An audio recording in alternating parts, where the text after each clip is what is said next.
"Ryder from Fort Howe, open the gate." At the cry from outside Fort McIntosh, Sergeant Edmond Lassiter used his axe to knock a rectangle of wood he'd just cut from the blockhouse wall. Light poured through the new loophole, and he put his eye to the horizontal opening.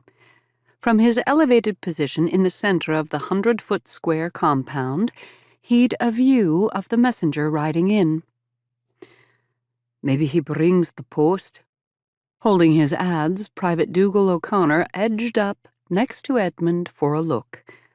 They both had laid off their hunting tunics and worked in the close quarters in linen shirts and woolen breeches.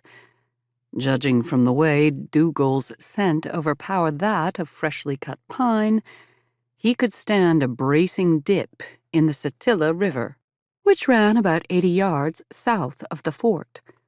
Soldiers below converged on the new arrival, eager for news from closer to civilization, if you could call Fort Howe that.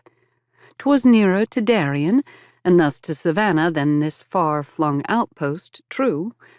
They had almost finished rebuilding Fort McIntosh, the southernmost Patriot fort in Georgia.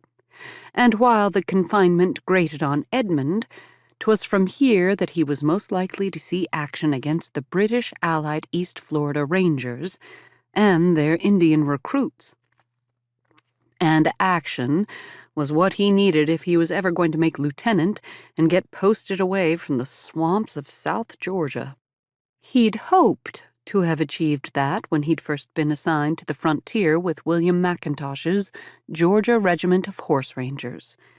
After the enemy had raided cattle and plantations and attacked Fort Howe, then called Fort Barrington, last summer, William and his brother Lachlan had led their troops all the way to the St. Mary's River in Florida.